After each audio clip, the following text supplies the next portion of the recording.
അണ്ണൻ, അക്ക, ചക്ക, തങ്കച്ചി. நான் உன்னை விடமாட்டேன். நீ என் புன்னகை மன்னன். വേലക്കാരിയായിരുന്നാലും നീ എൻ മോഹവല്ലി.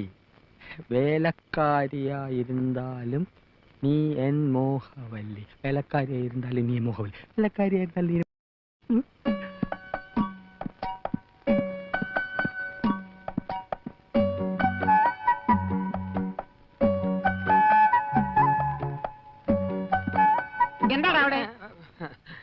ജോലി കഴിഞ്ഞെങ്കിൽ പവിഴത്തോട് ചോദിച്ചിത്തിരി തമിഴ് പഠിക്കാമെന്ന് കരുതി. ഒരു സന്ദർഭം കിട്ടുമ്പോ വെറുതെ കളയണോ? ഓടാ, സന്ദർഭം കിട്ടിയപ്പോ നേരാവണ്ണം എഴുതാനും വായിക്കാനും പഠിക്കാത്ത നീയാ ഇപ്പൊ തമിഴ് പഠിക്കുന്നത്. പോടാ പൈത്യക്കാരാ.